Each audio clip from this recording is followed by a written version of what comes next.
आमसुआ गुबुन जायगायाव जेसेबां गोख्रों सोमावसाराथों मानो जों जेरै सानदों एरैनो इफेक्शन खालामगोन होननानै बाथ्रा बुंदों गिबि मन्थ्रि डक्टर हिमन्त बिश्व शर्मा बिथाङा। आमसुर मिटिंत মানুহ হ'ব পাৰে কিবা হ'ব পাৰে কিন্তু আমি যেটো কৰিম বুলি কৈছো কৰিমেই आमसुए हुलस्थुल करिले दुटा एभिक्शन बेसी हबो बे समाव आसामनि गिबि मन्थ्रि डक्टर हिमन्त बिश्व शर्मानि गोख्रों बाथ्रा जे बे समाव गुबुन गुबुन जायगाफोराव बे समाव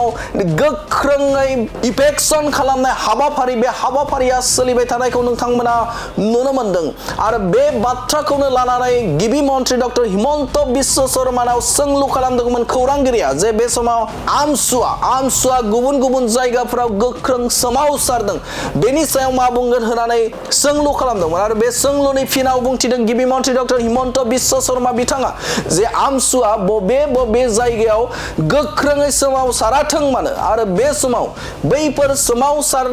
सोमावसारनायखौ जों दोनथ'नानै बे समाव जि थांखि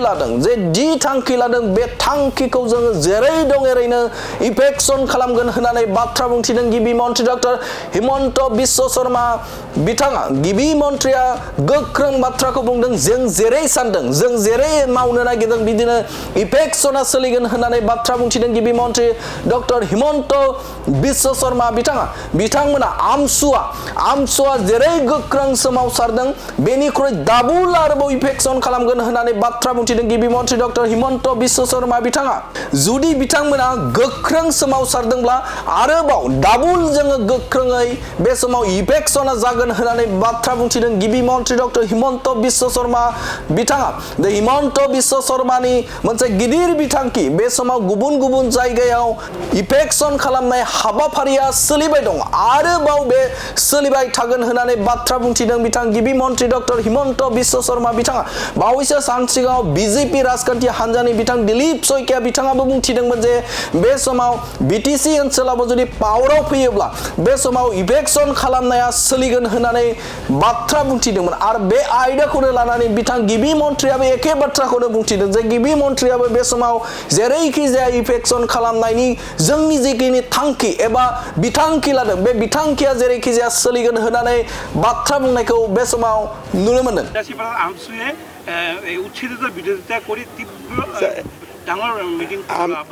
आमसुर मिटिंत মানুহ হ'ব পাৰে কিবা হ'ব পাৰে কিন্তু আমি যেটো কৰিম বুলি কৈছো কৰিমেই आमसुए हुलस्थुल करिले दुटा एभिक्शन बेसी हबो आपनालोके बासी संख्यालघु उद्देशित एलेकात करा नाइ मिया मुसलमानक करि आसु जिखिनिया फरेस्टत जबरदस्ती खुमाइছে बा ভিজিআর পিজিআরত जबरदस्ती खुमाइছে आमार मानुतो नुखुमाय आमार करबात जदि बड़ो मानु आछे मिसिं मानु आछे तेनलोके तो फरेस्ट पाट्टा पाबो योग्य नन ट्राइबेलेतो पाट्टा नापाय गतिके फरेस्टत नन ट्राइबेल मानु केनेके खुमाब पारे आमार मिया मुसलमान सकल केनेके खुमाब पारे तेनलोকৰ কাৰণেতো চৰত ইমান মাটি আমি দিয়ে থৈ দিছো আমিতো চৰৰ মাটিত যোৱা নাই চৰৰ মাটিততো আমাৰ বড়ো মানুহো যোৱা নাই মিচিং মানুহো যোৱা নাই অসমীয়াও যোৱা নাই বঙালীও যোৱা নাই বিহাৰীও যোৱা নাই অসমৰ আধা মাটিতো তেনলোকৰ কাৰণে আছে চৰত গতিকে তেনলোকে আকৌ চৰৰ পৰা শিৱসাগৰ যাব খোজে যোৰহাট যাব খোজে গোলাঘাট যাব খোজে কেনেকে হ'ব অসমীয়া মানুহ ক'ত থাকিব। আমসু ৰেজাল্ট কাৰণে আজি কৈছে যে আপোনালোকে যেটো উচ্ছেদ কৰি আছে উচ্ছেদৰ কাৰণে আপোনাক আইনৰ কাঠগড়াত থিয় কৰাব হৈ যাম থিয় কি অসুবিধা আছে।